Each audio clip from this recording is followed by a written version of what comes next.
بسم اللہ الرحمن الرحیم۔ السلام علیکم ورحمۃ اللہ وبرکاتہ۔ میرے پیارے نبی صلی اللہ تعالیٰ علیہ وسلم نے فرمایا، صفائی نصف ایمان ہے۔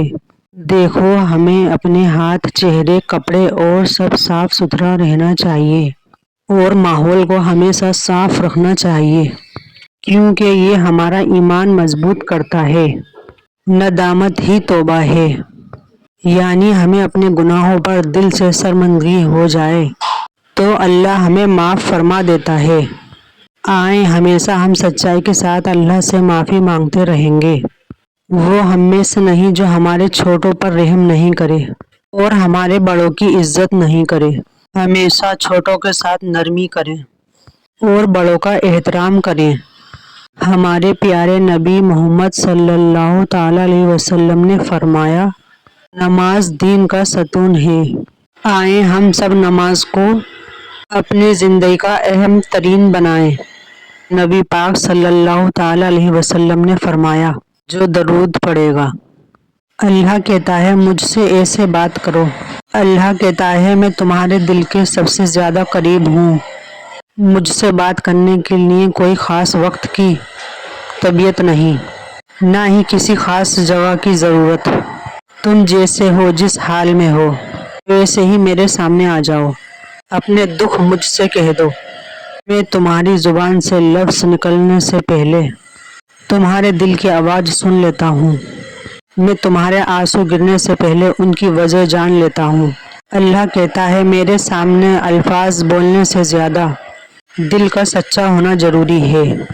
میں تمہیں کبھی جج نہیں کرتا، تنہا نہیں چھوڑتا، بلکہ ہر حال میں تمہیں سنبھالتا ہوں۔ جب دنیا خاموش ہو جاتی ہے تو میں تمہاری آواز سنتا ہوں۔ مجھ سے بات کرتے رہو۔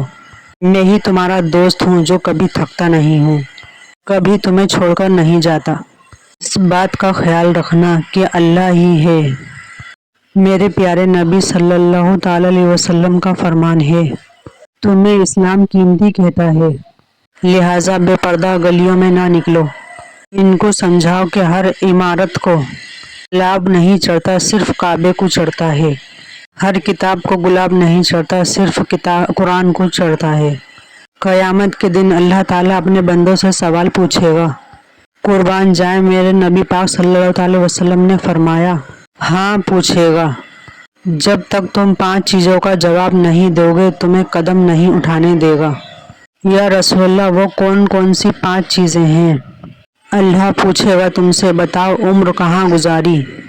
بولو میں نے زندگی دی، صحت دی، عافیت دی، کہاں کہاں بتا کر آئے وہ وقت؟ اور اسی پر دوسرا سوال یہ کرے گا، مالک عمر کا بہترین حصہ تھا جوانی کا، جب تھکاوٹ نہیں ہوتی تھی، کھڑا ہوا جا سکتا تھا، محنت مشقت جدوجہد ہو گئی، وہ بہترین حصہ جوانی کا کہاں گزارا؟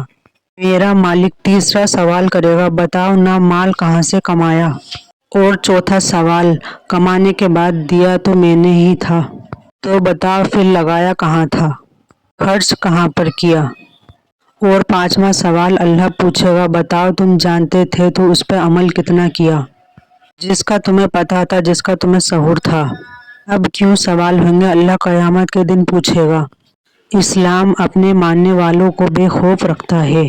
ایک غم اپنے اندر رکھو گے تو تمہیں قیامت کے دن پوچھا جائے گا۔ کوئی کیا کر سکتا ہے؟ اللہ مددگار ہے۔ لوگوں سے ڈرنا، لوگوں کی طرف دیکھنا، توجہ جب بھی کریں رب کی جانی کریں۔ ہمارا دین کہتا ہے لوگوں سے صاف بات کیا کرو۔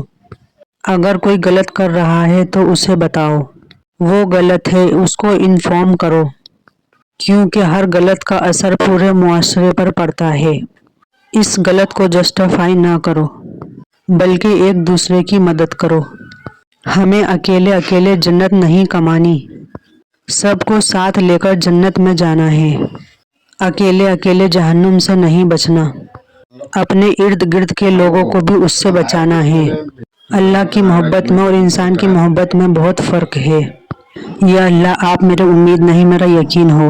یا اللہ، میرے دل کو منافقت سے، میرے عمل کو دکھاوے سے، میری زبان کو جھوٹ سے میری آنکھوں کو خیانت سے پاک کر دے۔ یا اللہ ہم آزمائشوں کے قابل نہیں ہیں، ہمیں بس اپنی رحمتوں سے نواز دے۔ اللہ ہم سب مسلمانوں کو نیکی کے راستے پر چلنے کی توفیق عطا فرما۔ آمین ثم آمین۔ السلام علیکم ورحمۃ اللہ وبرکاتہ۔